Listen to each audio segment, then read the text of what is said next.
Dukungan terhadap warga Palestina terus mengalir di berbagai daerah. Di Bengkulu, doa bersama dan penggalangan dana digelar untuk membantu warga Palestina yang menjadi korban agresi militer Israel.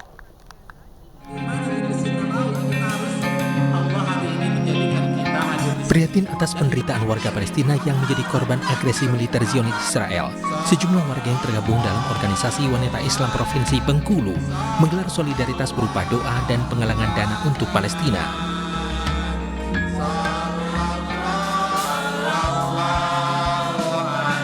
Aksi solidaritas tersebut berupa sholat gaib, zikir dan doa serta penggalangan dana, dan juga penjualan berupa syal dan stiker Free Palestina yang hasilnya didonasikan langsung kepada warga Palestina.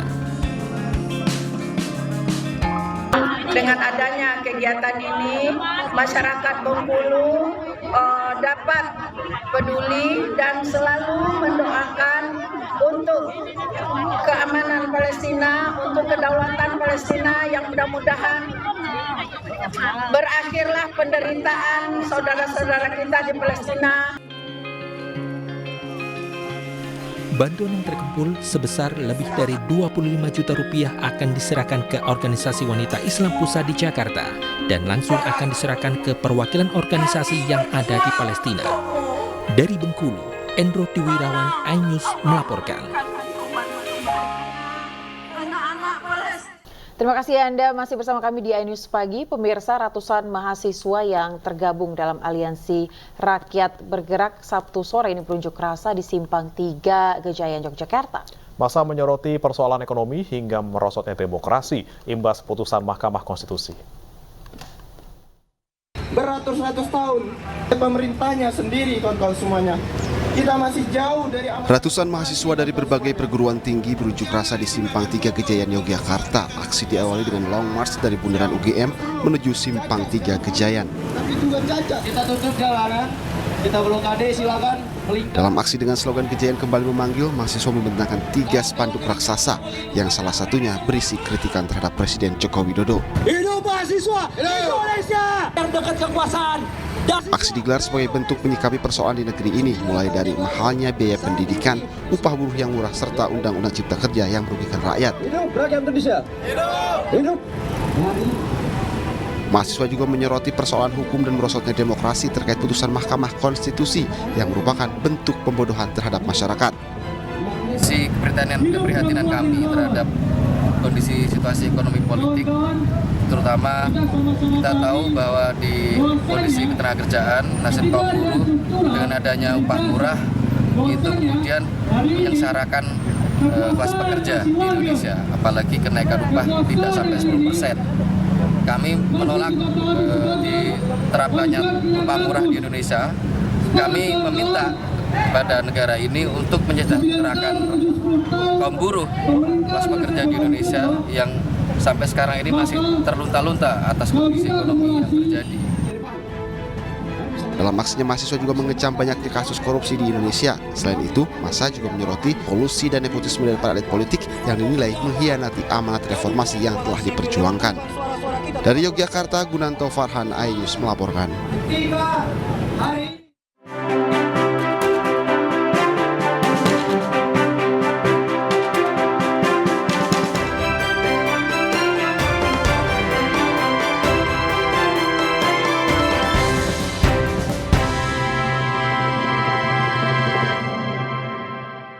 Kita ke informasi pemilu, pemirsa. Calon Presiden nomor urut 3 Ganjar Pranowo meresmikan kantor Dewan Pimpinan Pusat atau DPP Laskar Ganjar Pranowo di Kayu Ringin, Kota Bekasi, Jawa Barat. Ratusan relawan terlihat memadati kantor dan meneriaki Ganjar Presiden 2024 mendatang.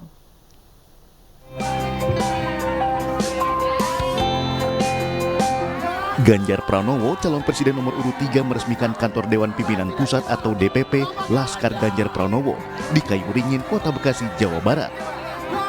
Ratusan relawan memadati di luar gedung sambil meneriaki Ganjar Presiden 2024 mendatang. Usai meresmikan kantor DPP, Ganjar mengatakan dengan dukungan relawan yang besar, semoga nantinya diharapkan mendapatkan hasil yang maksimal. Sudah cukup lama dan hari ini kita resmikan, mudah-mudahan disinilah tempat Bapak Ibu berkumpul, disinilah tempat Bapak Ibu berkomunikasi. inilah tempat Bapak Ibu membantu mendengarkan apa yang menjadi suara rakyat. Catat satu-satu, kerjakan baik-baik dengan menjaga kesopanan, dan insya Allah kita akan bergerak bersama rakyat. Menjadi semangat lagi untuk memenangkan Pak Ganjar, dan mudah-mudahan Pak Ganjar juga berkenan juga di daerah lain memberikan semangat kepada semua relawan-relawan. Jadi kita semuanya bergerak bersama untuk kemenangan Ganjar Pranowo. Ganjar Presiden. Ketua DPP Laskar Ganjar Pranowo optimis calon presiden nomor urut 3 akan menang telak di Kota Bekasi. Pasalnya, melihat relawan yang begitu antusias menyambut Ganjar saat meresmikan kantor DPP. Diketahui Ganjar Pranowo dalam kampanyenya di Bekasi mendatangi beberapa lokasi, di antaranya lari pagi bersama komunitas lari, menghadiri senam pagi bersama relawan Formi, menghadiri turnamen Mobile Legends, kunjungan ke Pasar Jati Asih, dan ke pesantren Kiai Haji Sirojul Munir. Dari Bekasi, Jawa Barat, Rahmat Hidayat, iNews melaporkan. Ya, pemirsa, Cawapres nomor urut 3 Mahfud MD bertemu dengan ratusan relawan partai PPP di Kota Bandung, Jawa Barat. Selain itu, Mahfud juga menyempatkan diri menyambangi Ponpes Sirna Miskin yang merupakan pemilik pendiri NU Kota Bandung.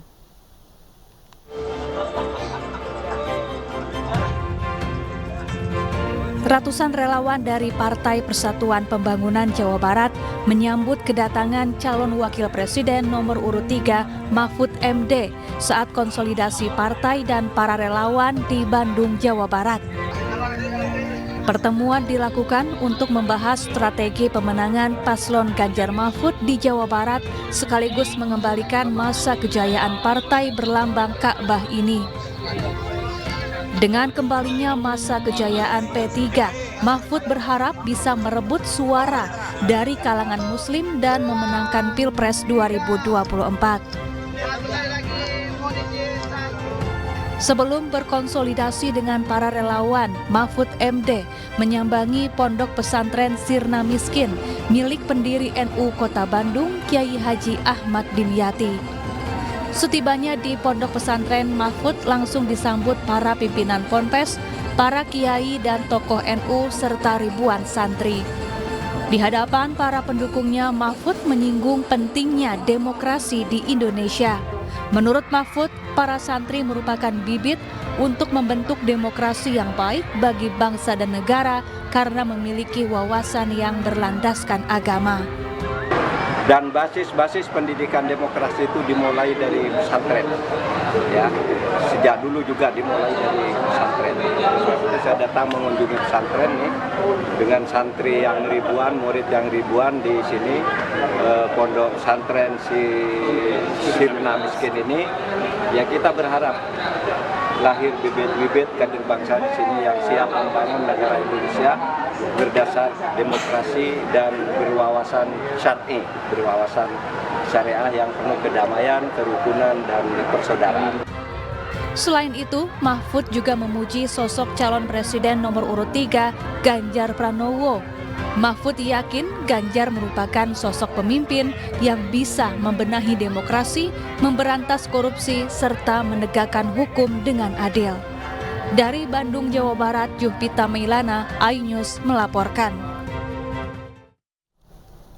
Istri calon Presiden Ganjar Pranowo, Siti Atikoh, menyampaikan program unggulan pasangan Capres dan Cawapres nomor urut 3 Ganjar Mahfud MD, dan program disampaikan pada Rakornas Organisasi Perempuan Indonesia for Ganjar.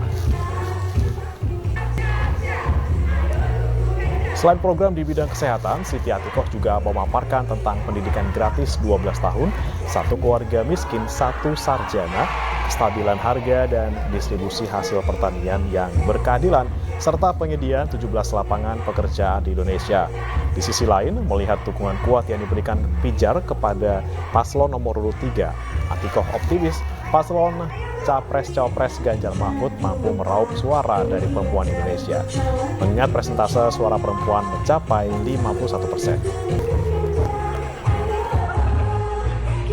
Ya, ada stunting, mental health, kemudian untuk kasus-kasus pelecehan seksual, bagaimana sistem pelaporannya, karena terkadang justru korban ini yang dikriminalisasi. Itu kejadian di beberapa perguruan tinggi maupun SMA, dan kita memang ada nanti satgas di masing-masing lembaga pendidikan.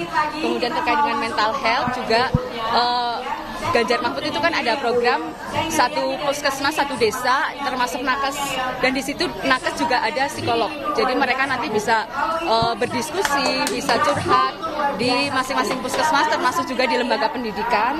Kemudian kalau untuk stunting, kita fokus di 1000 hari kehidupan pertama dengan memberikan telur kepada ibu hamil maupun janin dan nanti ke anak-anaknya. Artinya gerakan telur ini akan dibicarakan juga? Iya, dan di masa kampanye ini juga kita rencananya seperti itu, terjun ke lapangan langsung. Dan kalau untuk program ke depannya ketika Ganjar Mahfud itu diberi amanah, itu akan dilanjutkan. Sebenarnya apa sih Bu kemampuan dari ibu-ibu, emak-emak di tahun politik ini? Ya kan ada ini ya, slogan The Power of Emak-emak. Yang pertama itu semangatnya luar biasa sekali, kemudian ibu-ibu ini juga fleksibel ketika bermasyarakat, kemudian orangnya juga memiliki motivasi yang luar biasa untuk perbaikan bangsa dan negara. Jadi ini adalah modal yang luar biasa dari ibu. Mereka bisa masuk ke semua kalangan, ya. Calon Presiden Prabowo Subianto mendapatkan kritikan tajam saat videonya di acara internal Partai Gerindra. Dalam video tersebut, Prabowo menyebut umpatan saat ia memberikan sambutan.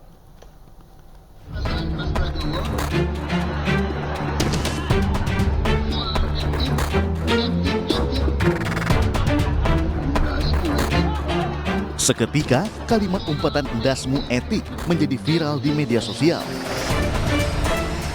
Kalimat tersebut diucapkan calon Presiden Prabowo Subianto dalam acara internal Partai Gerindra.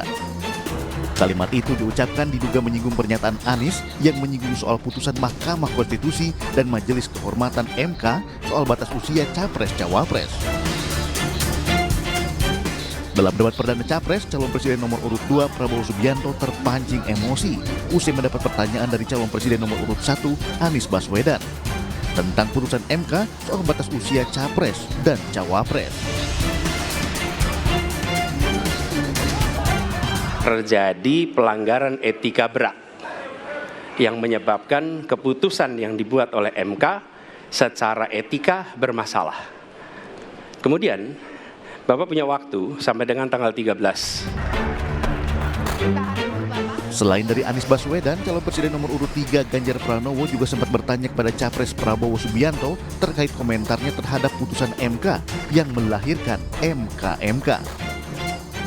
Tapi dalam konteks kekinian, saya terpaksa, ini mohon maaf Pak, ini terpaksa sekali saya harus bertanya, apa komentar Pak Prabowo terhadap putusan MK yang melahirkan MK itu? Itu aja. Kini setelah video ucapan Prabowo viral, kritikan pedas pun langsung dilayangkan netizen kepada Prabowo. Rata-rata menyebutkan bahwa Capres Prabowo telah melakukan blunder. Tim Liputan iNews melaporkan.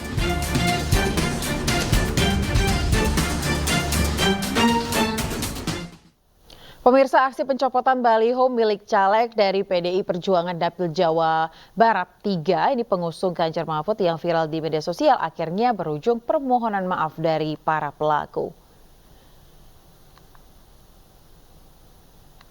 Pencopotan baliho bergambar caleg Arif Rahman terekam kamera CCTV di Jalan Pramuka, Desa Sukamulya, Kecamatan Karangtengah, Cianjur, Jawa Barat. Pencopotan itu dilakukan 2 oknum dari salah satu ormas kepemudaan pada tanggal 13 November 2023 lalu. Setelah sempat dilaporkan, kedua pelaku akhirnya meminta maaf, mengaku khilaf dan tak memiliki muatan politis apapun. Kedua belah pihak akhirnya sepakat untuk berdamai dan mengajak bersama-sama untuk menjaga kondusivitas politik menjelang pemilu 2024. Intinya tidak ada maksud lain, ini murni kesalahan dan ketidaktahuan kami sehingga mengakibatkan kerugian moral dan material dari Kang Arif. Saya sampaikan bahwa saya memaafkan para pelaku perbuatan yang telah terjadi pada billboard saya. Saya percaya bahwa sikap memaafkan adalah langkah pertama dalam proses rekonsiliasi yang penting di tengah-tengah masyarakat.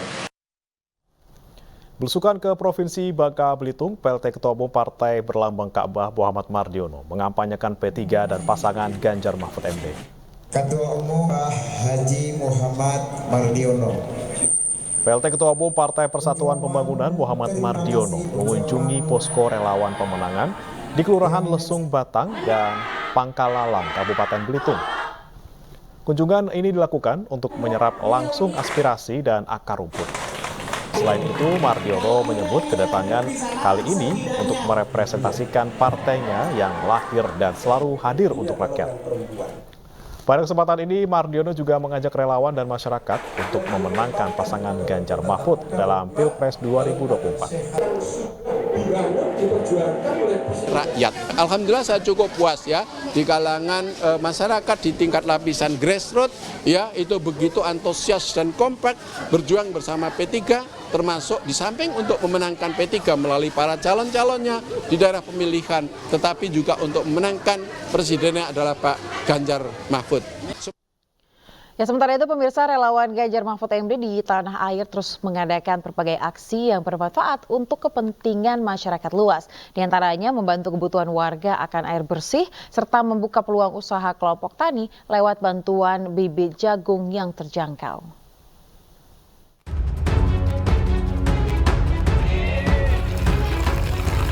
Relawan Mak Ganjar memberikan bantuan sumur bor untuk kebutuhan masyarakat Desa Sekaroh, Kecamatan Jerowaru, Lombok Timur, Nusa Tenggara Barat. Kehadiran sumur bor ini membantu mengakhiri krisis air warga desa yang setiap hari membutuhkan lebih dari 5.000 liter air untuk kebutuhan memasak hingga mandi.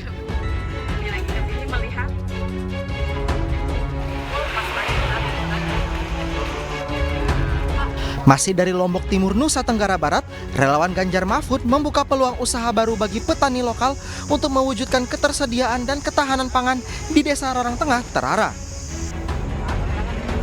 Mereka memberikan bibit jagung dengan harga terjangkau sebagai bentuk perhatian khusus dan serius bagi sektor pertanian. Bibit jagung murah ini dapat ditebus kelompok tani dan masyarakat dengan harga Rp10.000 per 2 kilogramnya untuk menambah peluang usaha mereka.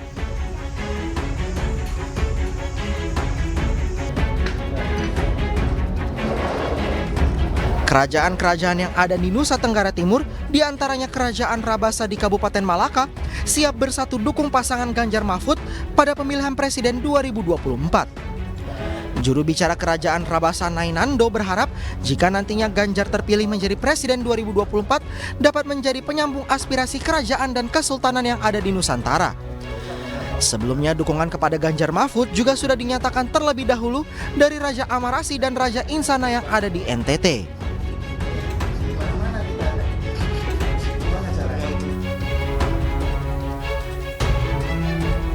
Relawan Kiai Muda Ganjar Jawa Timur menggelar silaturahmi dan doa bersama di Nganjuk demi kemenangan Capres dan Cawapres Ganjar Pranowo Mahfud MD. Dalam kegiatan ini juga dilengkapi dengan pengobatan akupunktur gratis untuk masyarakat di Desa Jerukwangi, Desa Banjardowo, Kecamatan Lengkong.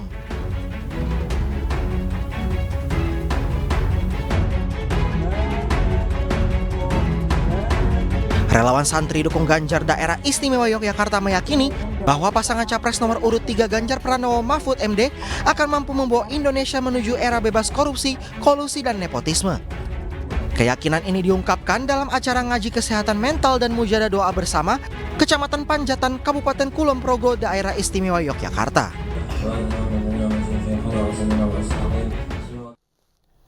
Pemirsa, Partai Perindo optimis mampu menjadi salah satu partai pemenang pemilu tahun 2024. Ya, untuk itu seluruh caleg, pengurus, dan kader partai di berbagai daerah pemirsa terus bergerak memanaskan mesin partai demi menggapai target 2 digit suara.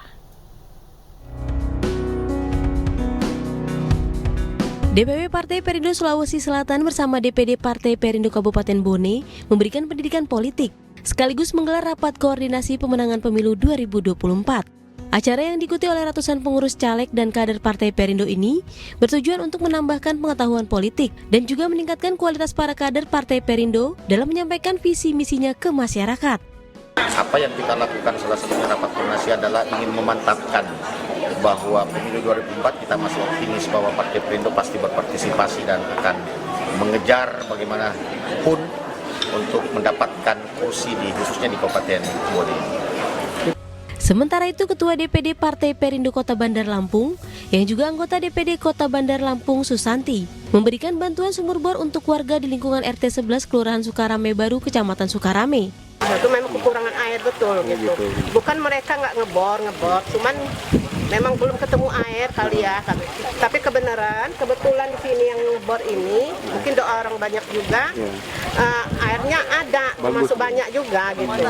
Keluhan-keluhan mereka juga sekalian kita menampung aspirasi. Rata-rata aspirasi yang mereka butuhkan yaitu tentang sumur bor atau kebutuhan air dan drainase. Jadi kita akan memperjuangkan bersama-sama untuk kebutuhan warga. Dalam kesempatan ini, Susanti juga melaksanakan kegiatan sosialisasi pembinaan ideologi Pancasila dan wawasan kebangsaan kepada masyarakat. Tim Liputan iNews melaporkan. Ya pemirsa, Partai Perindo kembali menyalurkan bantuan kepada masyarakat. Ya, selain gencar menyalurkan bantuan gerobak, Partai Perindo juga menggelar pasar murah untuk membantu masyarakat.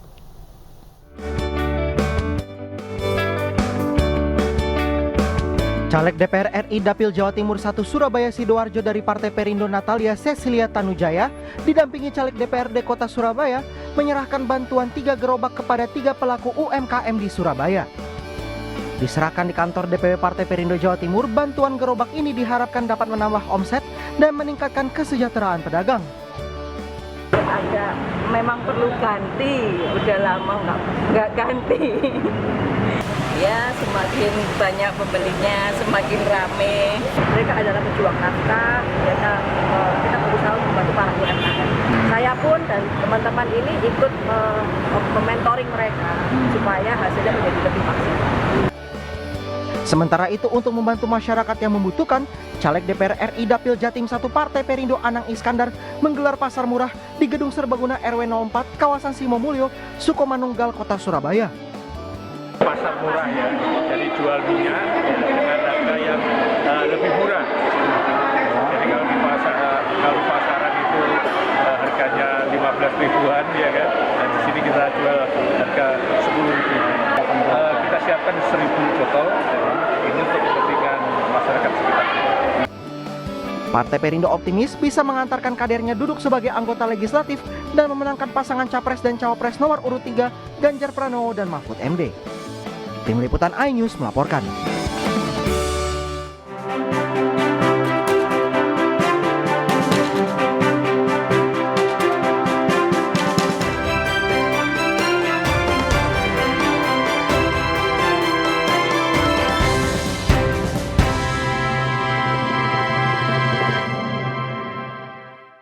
Pemirsa, Badan Narkotika Nasional Republik Indonesia menggelar kenal pamit Kepala BNN Republik Indonesia.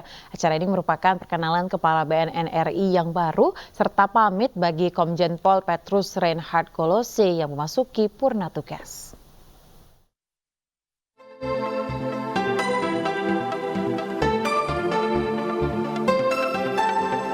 Momen hangat dan haru menyelimuti kenal pamit Kepala Badan Narkotika Nasional Republik Indonesia yang digelar di Jakarta. Acara ini merupakan perkenalan Kepala BNN RI yang baru Irjen Pol Martinus Hukom, serta momen pamit bagi Komjen Pol Petrus Reinhard Kolose yang memasuki purna tugas. Dengan kita bekerja, dengan kita berbuat yang terbaik untuk rakyat, BNN akan tetap luar biasa. Para pegawai BNN Republik Indonesia, upahmu besar di surga. Pada kesempatan tersebut, Kepala BNN RI juga menyampaikan apresiasi kepada Komjen Pol P. Petrus Reinhard Kolose yang telah membangun dan membesarkan BNN RI selama masa pengabdiannya dalam melindungi dan menyelamatkan masyarakat dari ancaman bahaya narkotika.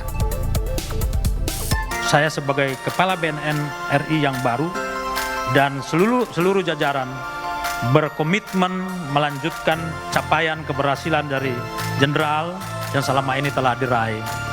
Maka saya berjanji bersama-sama kita akan perangi narkotika. Bersama-sama kita akan perangi penyalahgunaan narkotika. Siapapun di belakang mereka.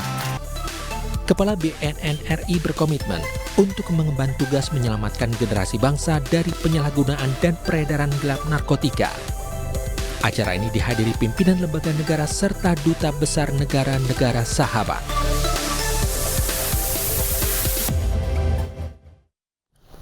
Pemirsa, Puspomal menggelar razia di sejumlah tempat hiburan malam di wilayah Jakarta Utara. Razia ini untuk menjaga ketertiban dan kedisiplinan prajurit TNI Angkatan Laut. Operasi ketertiban ini dipimpin Direktur Pembinaan dan Penegakan Ketertiban Pusat Polisi Militer Angkatan Laut, Kolonel Laut PM Suhirto. Razia kali ini merupakan upaya pencegahan terjadinya arogansi atau pelanggaran prajurit yang dapat merendahkan martabat dan citra TNI di masyarakat.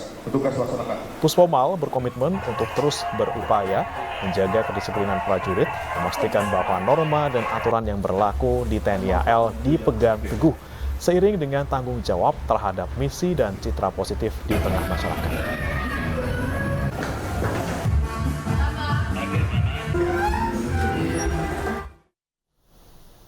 Prajurit Batalion Intai Amfibi Marinir mengikuti puncak latihan standar kompetensi perorangan lanjutan. Para prajurit terjun bebas dan terjun tempur di langit kota Sorong, Papua Barat Daya. Latihan yang digelar selama 3 hari bekerja sama TNI Angkatan Udara dari Skuadron Udara 27 Lanut Manuhua Biak. Ketua Tim Pesawat TNI AU CN235 Kapten Pilot Wildan mengatakan bangga dapat latihan bersama pasukan khusus Yontai VIP 3 Marinir. Sementara Komandan Pasmar 3 Brigjen TNI Marinir Sugianto S mengapresiasi para penerjun agar latihan ini dapat memberikan pengalaman dalam meningkatkan kualitas serta kemampuan peterjun Korps Marinir sehingga mampu menjadi pasukan khusus yang profesional di TNI Angkatan Laut. Latihan ini juga untuk meningkatkan kemampuan prajurit di kejuaraan baik tingkat nasional maupun internasional.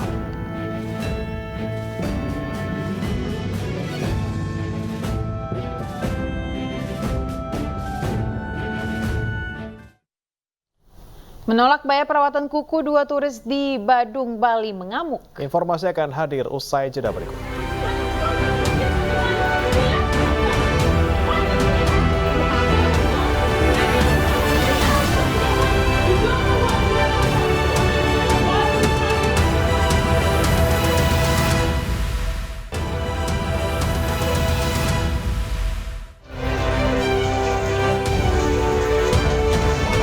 Gara-gara obat nyamuk, 6 rumah kontrakan ludes terbakar.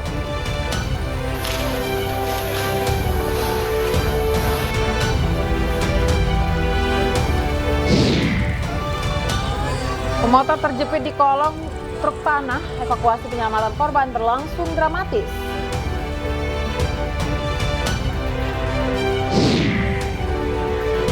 Kami akan ajak Anda melihat fenomena air laut dingin seperti air es di Alor, Nusa Tenggara Timur.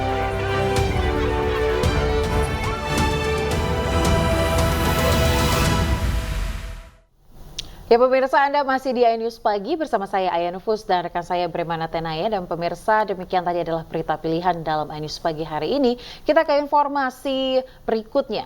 Pemirsa, 6 rumah kontrakan di Cibulu, Bogor Utara, Kota Bogor terbakar pada Sabtu malam. Api muncul dari obat nyamuk bakar yang dinyalakan dan ditinggal salah satu penghuni kontrakan.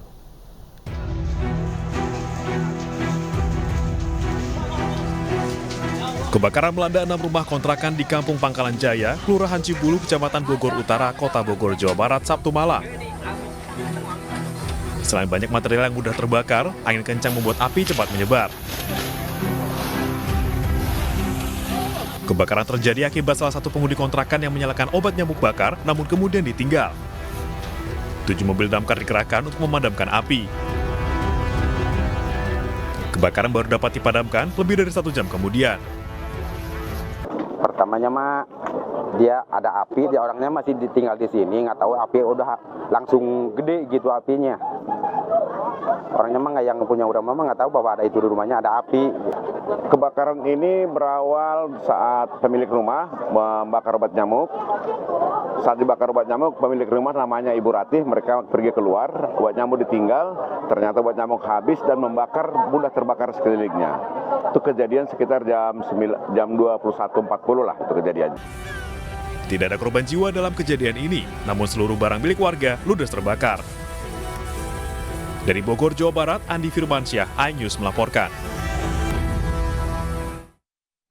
Pemirsa, kebakaran melanda puluhan lapak pengepul barang bekas di kawasan Duren Sawit, Jakarta Timur. Kebakaran yang diduga berasal dari korsleting listrik ini membakar habis seluruh bangunan lapak seluas 600 meter persegi.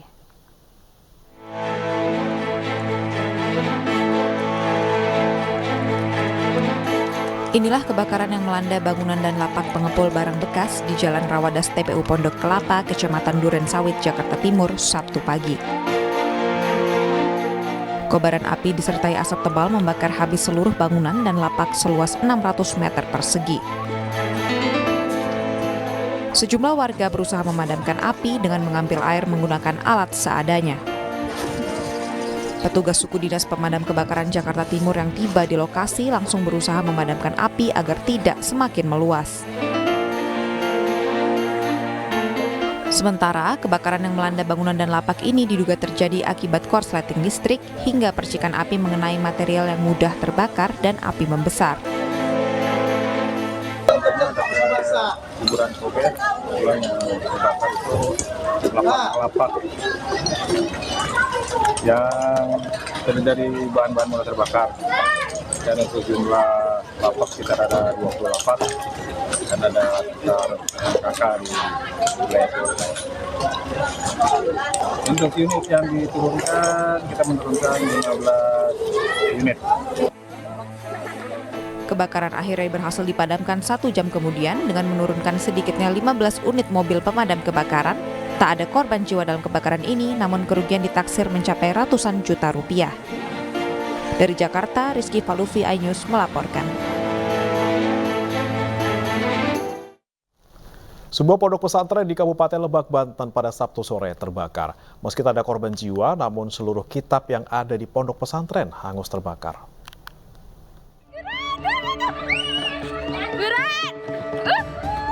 Pondok pesantren Salafi Miftahul Ulum di Kampung Oteng Cupu, Desa Padasuka, Kabupaten Lebak, Banten terbakar. Kebakaran membuat panik. Warga berusaha memadamkan api dengan alat seadanya. Api bisa dipadamkan setelah petugas pemadam kebakaran datang ke lokasi dengan mengarahkan 2 unit mobil damkar. Pondok pesantren Salafi Miftahul Ulum yang terbakar ini terdiri dari 27 kamar santri. Jumlahnya 27 kamar. Oh, 27 kamar. Tingkat, Pak, tingkat. Oh, gitu. Untuk sementara nih para santri di kemana, Pak? Di sana, di sini aja. Di majelis? Iya, di majelis. Kita mendapatkan laporan juga karena ada 24 pintu ya. Untuk satu kobongnya itu. Kobongnya ada 24 pintu. Jadi lumayan besar sekali kobongnya itu. Kebakaran diduga akibat korsleting listrik di salah satu kamar santri. Beruntung, kebakaran tidak menimbulkan korban jiwa. Namun seluruh baju santri dan kitab-kitab yang berada di ponpes hangus terbakar. Dari Lebak, Banten, Iskandar Nasution, iNews melaporkan. Pemirsa, seorang pemuda diamankan warga usai diduga hendak menyerang seorang imam musola dengan menggunakan pisau. Diduga pelaku nekat melakukan aksinya ini lantaran terganggu dengan suara yang keluar dari toa musola.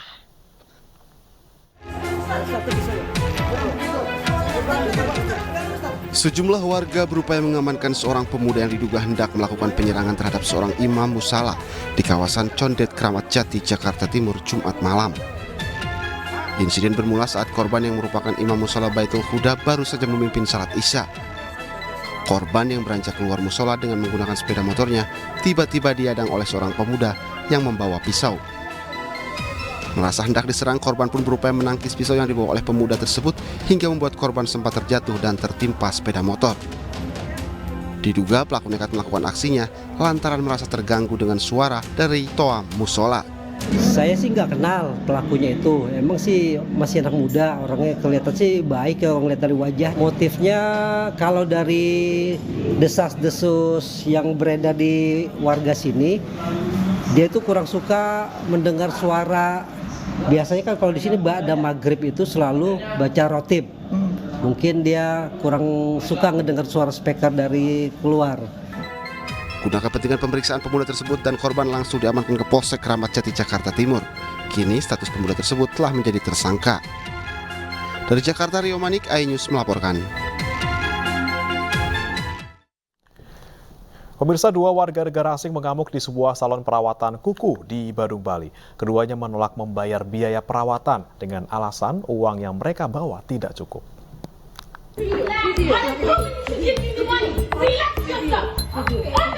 Wanita warga negara asing ini terekam video amatir, mengamuk dan dengan kasar berteriak sambil memegang tangan seorang staf salon perawatan kuku di Badung, Bali.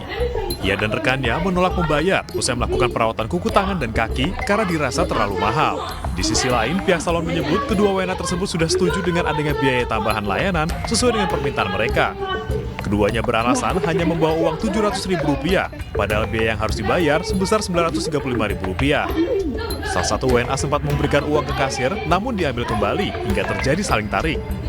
Keduanya akhirnya bersedia membayar setelah lokasi ramai didatangi warga. Karena dia nggak mau bayar sebanyak itu, sedangkan pertama kali dia udah deal harga dan udah dikasih tahu gitu.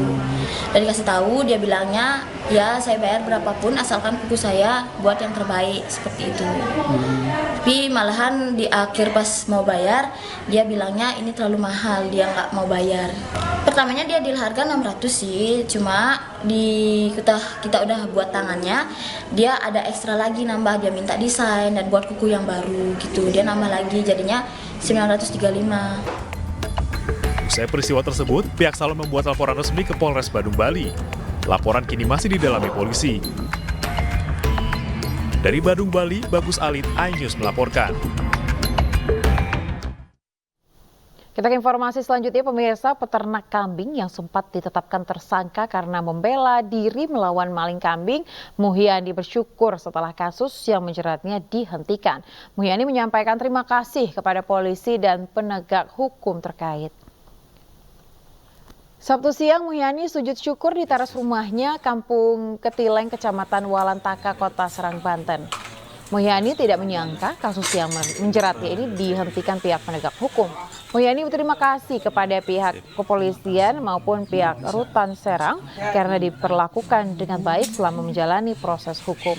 Selanjutnya, dirinya akan menjalani kehidupan sehari-hari penjaga kambing sekaligus pekerja serabutan untuk menghidupi keluarganya. Saya banyak terima kasih. Saya enggak sekali-kali ibarat menyalahkan Polsek, Polres, kejaksaan maupun di blok. Enggak, memang lillahi ta'ala. Saya memang enggak mau. Karena memang sejak kecil bukan orang kriminal. Dari kecil dididik biarpun susah sekalipun. Ke informasi lainnya, pemirsa, hilang kendali karena pecah ban, truk tanah menabrak sepeda motor di Cikupa, Kabupaten Tangerang, Banten. Pemotor yang terjepit di kolong truk meninggal dunia usai sempat dirawat di rumah sakit.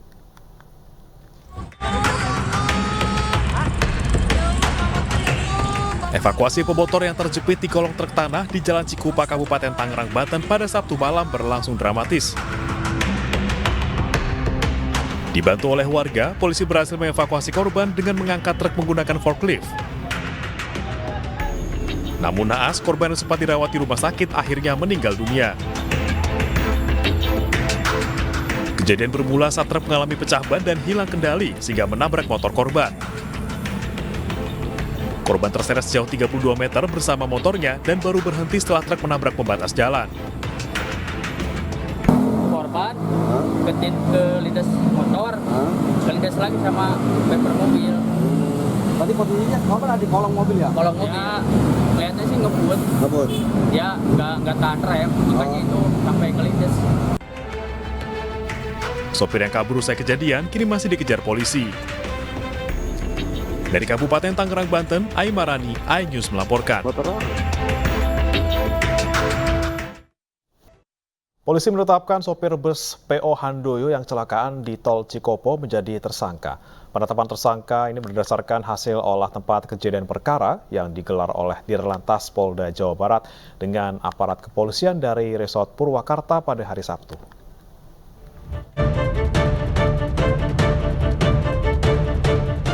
Ditlantas Polda Jawa Barat bersama unit Laka Lantas Polres Purwakarta menggelar olah tempat kejadian perkara kecelakaan maut bus PO Handoyo yang terjadi kemarin di Jalan Tol Cipali KM 72 Exit Tol Cikopo. Dalam olah tempat kejadian perkara ini, polisi menggunakan alat 3 dimensi di 20 titik sebelum dan sesudah bus mengalami kecelakaan. Dari hasil olah tempat kejadian pertama, petugas mengatakan kecelakaan terjadi akibat kecepatan bus di atas 40 km per jam dan minimnya pengereman.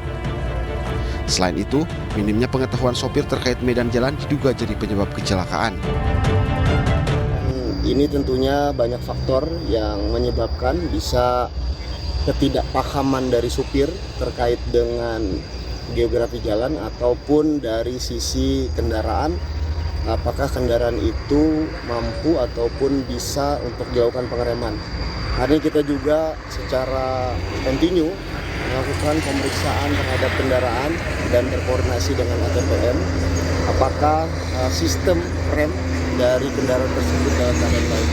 Tentunya dengan dan ini kita ingin memastikan betul apakah penyebab dari terjadinya kecelakaan yang Kecelakaan maut bus PO Handoyo jurusan Yogyakarta Bogor terjadi saat bus berjalan dari arah Cirebon menuju Jakarta. Bus keluar tol Cikampek Lama atau Cikopo untuk mencari penumpang, namun sebelum tiba di gerbang tol Cipali mengalami kecelakaan. Akibat kecelakaan ini 12 orang tewas dan 7 orang terluka. Sementara untuk sopir bus PO Handoyo, Rinto, kini diamankan di Polres Purwakarta. Namun statusnya belum jadi tersangka. Dari Purwakarta, Jawa Barat, Irwan, iNews melaporkan. Ya pemirsa, tim Inafis Polres Purwakarta berhasil mengidentifikasi 12 korban tewas kecelakaan maut bus PO Handoyo di Tol Cipali, Purwakarta, Jawa Barat. Beberapa jenazah juga sudah mulai dipulangkan ke rumah duka untuk dimakamkan sejak Sabtu pagi.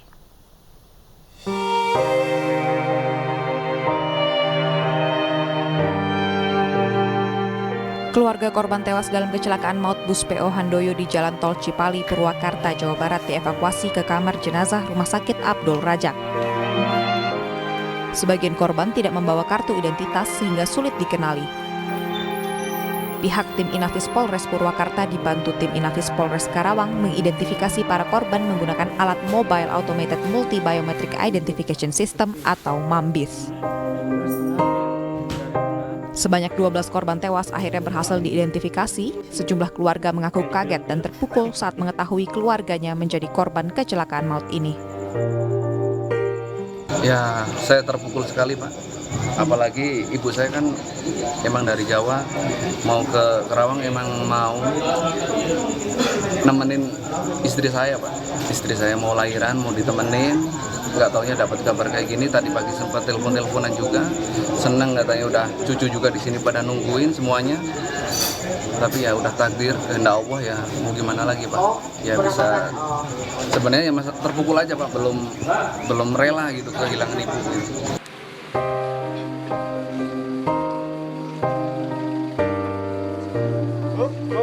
Beberapa korban tewas kecelakaan maut ini juga sudah mulai dipulangkan ke rumah duka masing-masing seperti yang terjadi pada keluarga korban tewas asal Magelang, Jawa Tengah.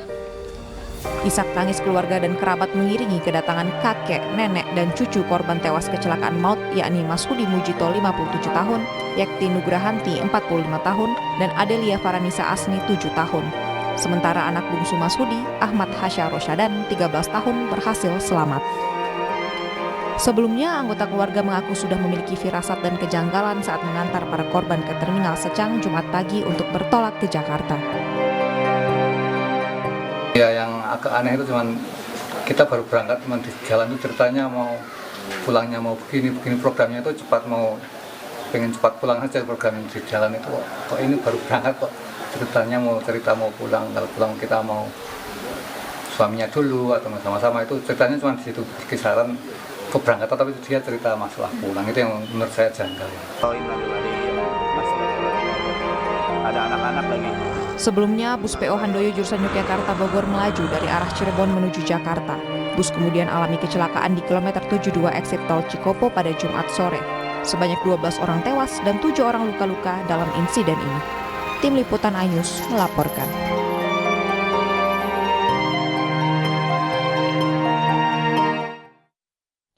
Informasi lainnya pemirsa, Badan Narkotika Nasional Republik Indonesia menggelar kenal pamit Kepala BNN RI. Acara ini merupakan perkenalan Kepala BNN RI yang baru serta pamit bagi Komjen Pol Petrus Reinhard Golose yang memasuki purna tugas.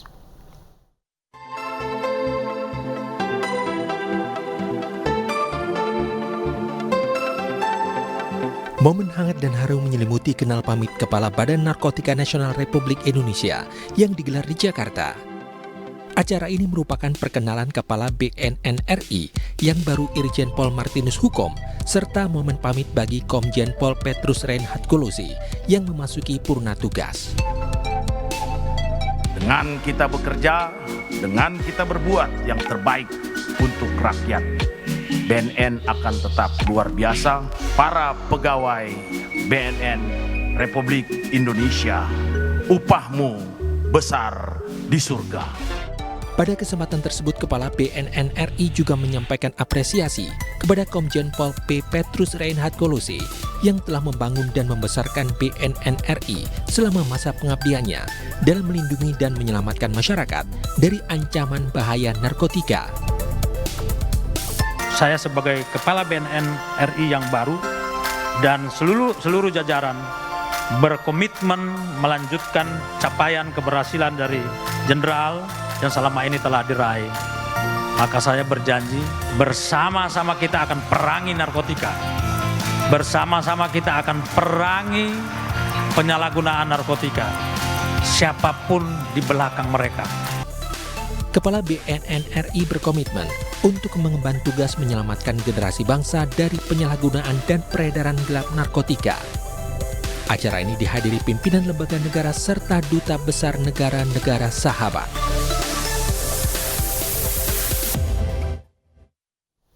Ya, pemirsa, dalam rangka menjalin silaturahmi dan membantu masyarakat sekitar, Sekolah Al-Azhar Syifa Budi Cibinong Bogor menggelar bakti sosial. Pengobatan gratis hingga khitanan massal dilakukan untuk meringankan beban mereka yang membutuhkan.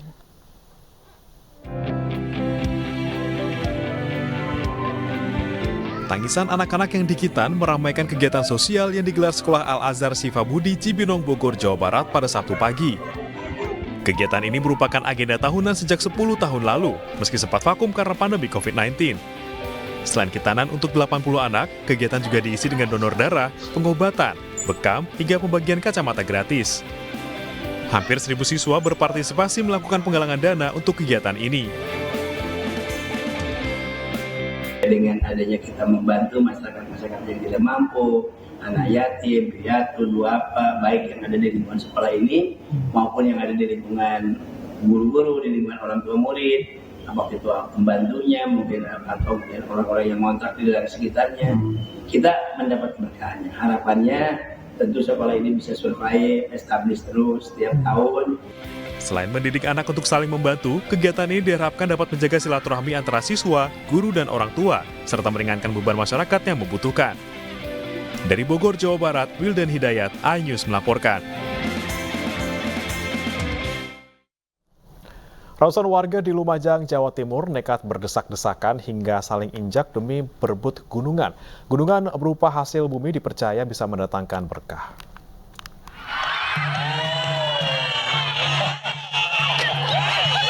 Ratusan warga tua maupun muda di Lumajang, Jawa Timur berdesak-desakan berebut gunungan hasil bumi. Bahkan mereka nekat saling dorong dan saling injak demi mendapatkan hasil bumi berupa sayuran dan buah-buahan. 4 gunungan setinggi 2 meter dipersembahkan sebagai wujud rasa syukur sekaligus peringatan hari jadi ke-768 Kabupaten Lumajang. Meski harus berebut, namun warga mengaku senang saat mendapat sayur dan buah-buahan karena dipercaya mendatangkan berkah. Iya, diinjak-injak sama orang.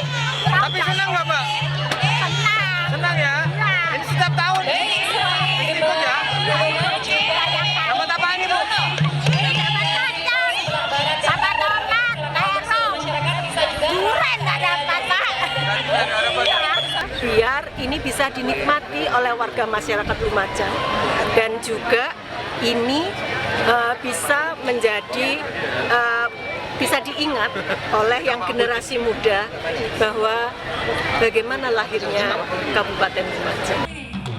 Selain grebek gunungan hasil bumi, masyarakat juga dihibur dengan ragam kesenian tradisional. Dari Lumajang, Jawa Timur, Yayan Nugroho, iNews melaporkan. Pemirsa, fenomena langka di Laut Alor kecil kembali terjadi. Warga menikmati fenomena air laut yang mendadak dingin seperti es sekaligus bisa berebut menjala ikan mati untuk dijual.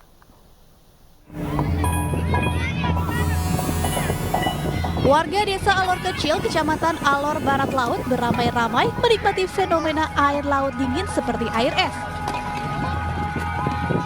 Selain berendam air dingin, sebagian warga memanfaatkan fenomena ini untuk mengais rezeki dengan berburu ikan-ikan kecil yang mati.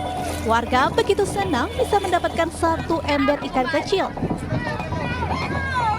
Ikan-ikan kecil ini mati akibat tak kuat menahan dinginnya air laut. Fenomena ini ditandai dengan adanya uap air laut di pesisir pantai. Keberadaan lumba-lumba memangsa ikan yang pingsan. Ada satunya obat, senang sekali. Bisa dari Allah, hari pertama, hari kedua ini dapat ikan gratis. Kita lihat dia punya tanda uap di atas sebelah sana dan ada burung itu terbang, itu berarti istilah tanda-tanda positif juga yang ada rezeki. Fenomena alam laut dingin hanya terjadi di wilayah pantai Makassar dan Pulau Kepa. Fenomena ini hanya terjadi sekitar 1 jam dan berlangsung selama 3 hari berturut-turut. Dari Alor, Nusa Tenggara Timur, Dani Manuk, iNews melaporkan. Ya, pemirsa, ratusan buruh di Lebanon mengusung replika jenazah anak-anak Gaza saat berunjuk rasa hari Sabtu. Informasi mancanegara akan hadir usai jeda berikut.